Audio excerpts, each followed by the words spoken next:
à l'affiche. Ou pas. À l'affiche. Retourner au cinéma, le pied de retourner au cinéma. Voilà. Si on veut parler de cinéma, c'est parce qu'on veut parler d'émotion. C'est ça. Et de vérité, de curiosité. Bref, on veut faire rêver, quoi. Oui, et continuer de rêver nous-mêmes. Bref, on vous parlera de films qui sont à l'affiche. Au Festival de Cannes. Bonjour à vous, bonjour à tous, amis HDRiens, HDRiennes, d'ici, d'aujourd'hui, de demain, nous sommes à Cannes, nous sommes enfin au soleil, j'ai envie de dire, et pas que, en salle obscure également, moins souvent que je ne l'aurais souhaité. Hier, ça a été assez ardu de commencer mon festival.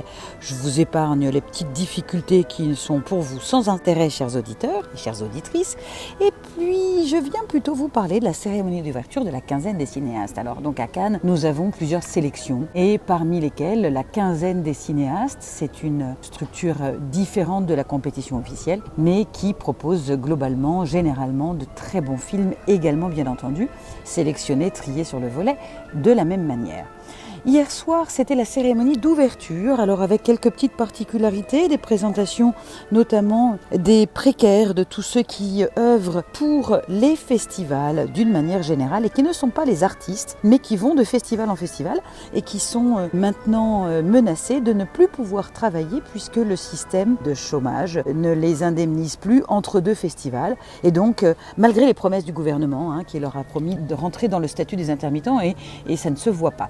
Je vais pas m'épancher trop longtemps là-dessus. Il y avait également un carrosse d'or qui était remis à Todd Haynes, un grand réalisateur. Mais alors comment dire que cette cérémonie était ennuyeuse à mourir. Je n'ai pas d'autres mots et c'est assez curieux parce que le montage sur les films de Todd Haynes était d'une platitude infinie. Voilà, c'était un espèce d'enfilage de perles avec évidemment d'extraits, mais pas vivant, pas dynamique du tout, avec alors c'était et les femmes qui pleurent, et les femmes qui s'en vont, et les femmes que ceci. Bon, oui, parce que Todd Haynes est un réalisateur qui aime beaucoup filmer les femmes et qui leur rend hommage et qui, à travers elles, va vraiment chercher toutes les fragilités et toutes les subtilité de l'âme humaine. C'est un réalisateur assez passionnant, mais voilà. Pour finir cette chronique et pour vous dire quand même que le festival est bien, eh bien c'est aujourd'hui que j'ai eu ma petite claque. Mais hier soir, c'était le Laurent Cantet. C'est difficile de parler d'un réalisateur qui est décédé parce qu'on a envie de lui rendre hommage. Laurent Cantet qui a fait des films extraordinaires comme Ressources humaines, L'Atelier, enfin bref, je vous cite cela, mais il y en a eu d'autres. Donc hier, c'était Enzo de Laurent Cantet et de Robin Campillo. L'histoire d'un jeune homme de 16 ans qui est apprenti maçon à La Ciotat. Bon, on sent bien qu'il n'est pas très motivé par ce truc-là. Son père le pensait qu'il ferait des belles études supérieures comme son frère, mais le jeune homme est plutôt en dilettante, il ne sait pas trop ce qu'il veut en fait. Il cherche surtout à échapper au cadre bourgeois que ses parents ont créé. Bon, et sur les chantiers, en fait, il va découvrir Vlad, un Ukrainien qui d'ailleurs va devoir partir en Ukraine. Et là, on connaît la situation ukrainienne. Bon, eh bien écoutez, je ne sais pas quoi dire de plus. Je me la joue un peu à la Geneviève Cheval en vous lisant l'histoire du film, histoire de vous dire que ça raconte ça et que vous ferez ce que vous voulez. J'y ai pas trouvé mon compte. C'était le seul film de ma journée. C'était ma première soirée cannoise et vraiment j'étais plus que dubitative, voire très fatiguée. Amis HDRiens, HDRiennes, le cinéma c'est pour tout le monde. Enzo ? T'as 16 ans. T'as le droit d'avoir des ambitions un peu plus grandes, voilà. Mais tu vois, j'ai des ambitions toutes petites, moi. Ah, ok, donc tu seras maçon toute ta vie. Et alors ? C'est déshonorant ?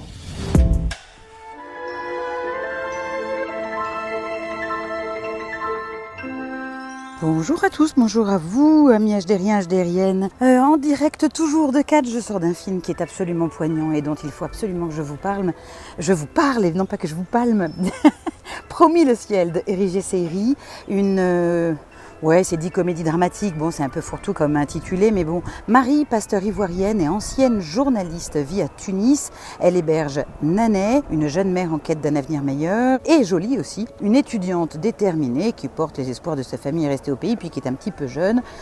Quand les trois femmes recueillent Kenza, 4 ans, rescapée d'un naufrage. Leur refuge se transforme en famille recomposée, tendre, mais intranquille dans un climat social de plus en plus préoccupant. Elles sont donc en Tunisie et c'est vraiment une mise en perspective de ce qu'on peut voir partout, ce qu'on peut ressentir sur les discriminations et la peur de l'autre, et que ce soit de manière religieuse, enfin d'un point de vue religieux, autant que d'un point de vue culturel d'une manière large. Avec une Aïssa Maïga qui est absolument magnifique, mais vraiment elles sont superbes. Le sujet est évidemment poignant, mais figurez-vous que l'émotion est au rendez-vous au-delà du sujet, donc évidemment ça ne gâche rien. Un film à voir, j'avais envie de dire que c'était un film parfait pour la radio, ou disons parfait pour Léo. Allez-y, ne boudez pas votre plaisir dès qu'il sort, je ne sais plus quand il sort, mais enfin guettez le truc, une affiche bleue aussi magnifique d'ailleurs, très beau.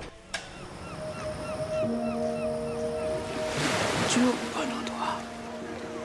Tu es venu chercher celui qui n'échoue pas, celui qui n'échoue jamais, le roi des rois pour l'éternité. Alléluia. Alléluia. Comme ça, on va bien s'occuper de toi.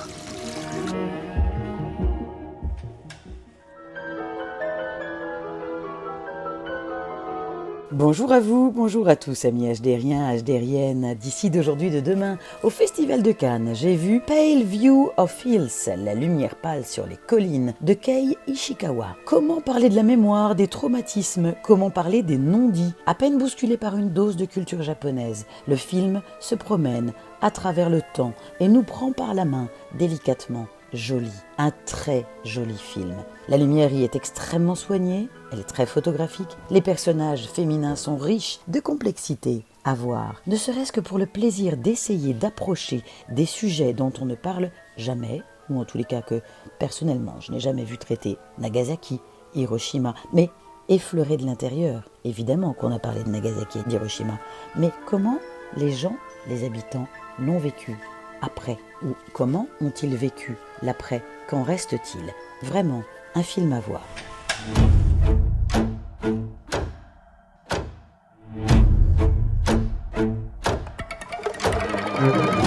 私、幸子さんに言っとらんことのあると。Why did you come here? Because I met your dad. Not true. あなたもあの日、あそこにいたんでしょ? 遠い山並みの光 À l'affiche. Ou pas. À l'affiche. Retourner au cinéma, le pied de retourner au cinéma. Voilà. Si on veut parler de cinéma, c'est parce qu'on veut parler d'émotion. C'est ça. Et de vérité, de curiosité. Bref, on veut faire rêver, quoi. Oui, et continuer de rêver nous-mêmes. Bref, on vous parlera de films qui sont à l'affiche. Au Festival de Cannes,